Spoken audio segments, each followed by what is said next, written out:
Hello Bits and Bones, my name is Lady V, and welcome to my channel. A couple videos ago, I read an article that I wrote about whether you should follow the professional's advice for curing writer's block. And if you didn't watch that video, I'll put it in the card above this one, but ultimately the answer was don't listen to the professionals.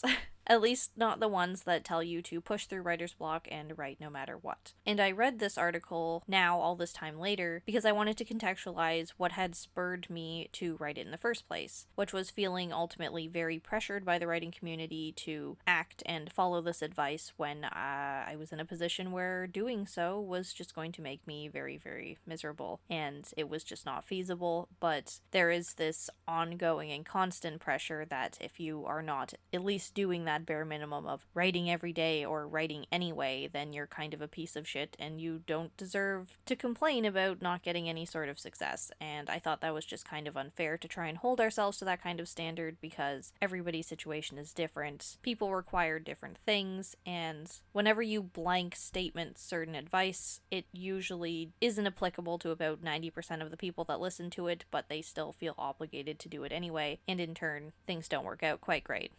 But in that article, I did mention a previously written article, so I thought I would read that one too in case you were vaguely curious what I'd said in this one, which is an even further condemnation of generalized writing advice and practices by professionals. No hate towards professionals in any way. Obviously, they're doing everything that I can't do. It's just a matter of knowing what's good and what's applicable to you and what's not. And I wanted to put my foot down and say very little is applicable to everyone, and I wanted to give other people like me with so much anxiety and problems holding themselves up to the expectations they make for themselves because of this kind of advice to just take it a little bit easier on yourself. So I wrote this article, Why Don't We Write All of Our Brilliant Ideas?, which I will read now, and then I will talk a little bit again about at the end of this video. Do you have an idea folder? Have you ever saved an idea for a piece of writing? Be it a prompt, a concept, or a rough outline. It's something unfinished and destined for literary greatness someday.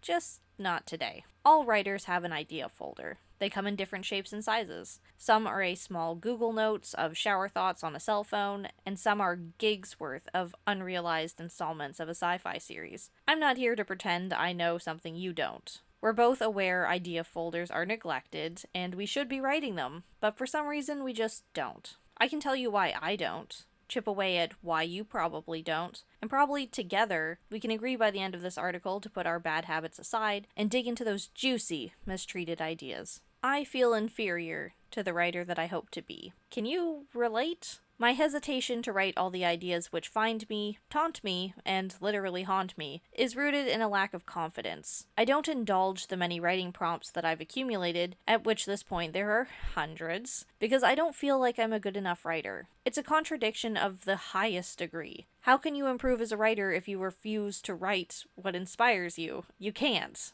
And I certainly sat in a stalemate with my writing for a long time, years, because what I wanted to create felt too important for my amateur hands to craft. So I waited, and now I'm backlogged with ideas I may never catch up to. It's a tragedy. I can only hope your list of unstarted goodies isn't half as long as mine, but there's a looming secondary reason for my ever-expanding idea folder. We're becoming content slaves to our future selves. My problem is closely related to what I believe is holding back most modern writers. We feel the need to hold on to content for our future selves. I'm guilty of this too. This has nothing to do with thinking that we'll grow so exponentially skilled as writers that the content of our past will haunt us with its mediocrity. I'm talking about adhering to the internet's algorithm. I say the internet instead of referring to a specific site because it's all connected. If you're playing the social media game, you've got your foot in as many doors as you can manage. If you get popular on Twitter, suddenly your YouTube channel will pick up, and vice versa. It's an intertwined mess that we're all slaves to, and if you're a self-promoting writer, you've got more going on behind the scenes than simply writing. It's true what they say. Half of being a successful author is about knowing how to market your work. Batching can be great.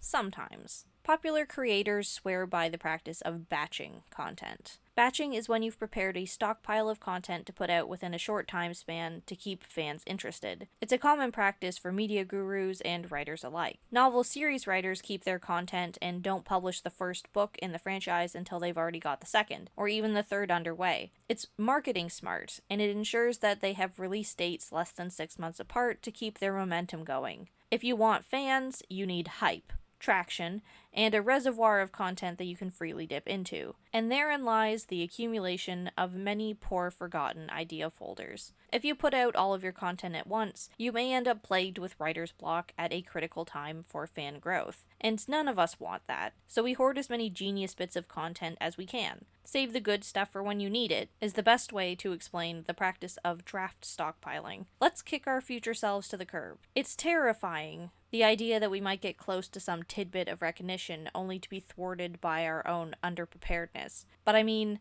heck, if we're not writing the good stuff, why will anyone care in the first place? I'll take a stab at overcoming my inferiority complex if you promise to finally dive into that ever-expanding idea folder. Screw our future selves, they can come up with their own ideas.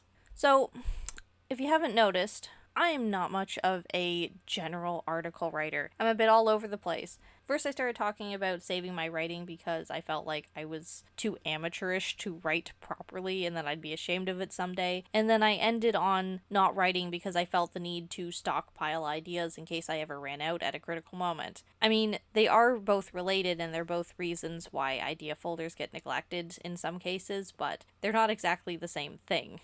And again, I just kind of wanted to read this article and contextualize why I wrote it in the first place, and it is the same as the other article that I wrote about writer's block, wherein it's very huge to recommend to people that want to market or be content creators to promote their work that they batch content. Like, that's a huge, pretty generally accepted bit of advice, but I had found at a certain point that I was hoarding ideas that I had for content, or literally content that I'd already made, because I didn't have enough of it to put out every day of the week for a month. Or I would do that, but then the next month I wouldn't have anything. So I just take the whole month off and accumulate some more stuff, and then I just do it the next month. Because we're all so afraid of the algorithm, and that if we're not consistent enough, our things aren't going to get seen, or there's no point of posting our things because they won't get seen because we're inconsistent, versus actually putting anything out because you're just too afraid that you're shooting yourself in the foot by not doing it properly. And I just wanted to condemn that, I guess, by writing this, because as much as these things are very important to the larger creators or people that have picked up a modicum of success and have to stick with it now, it is very hindering to smaller creators. We get these ideas and we feel like we have to obey them, but really they're just holding us back.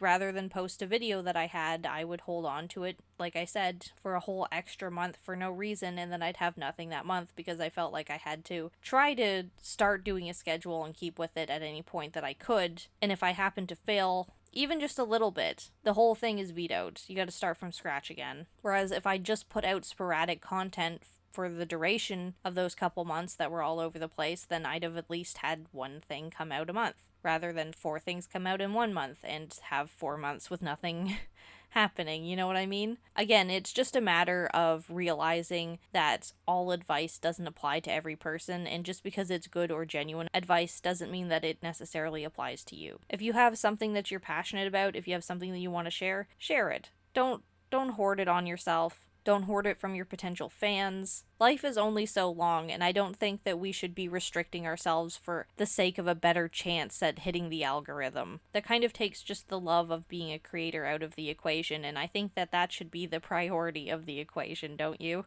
Anyway, let me know in the comments below what holds you back most from putting out content. I'll think about doing another video someday talking more about the inferiority complex that I had with my future self, but we'll just save that for another day. Let me know if you have that too.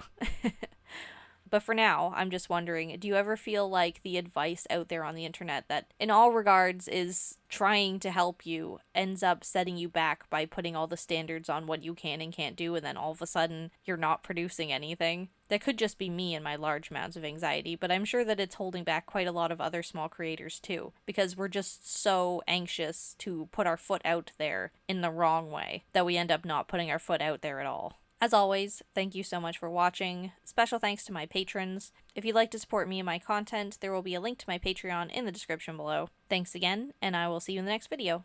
Bye!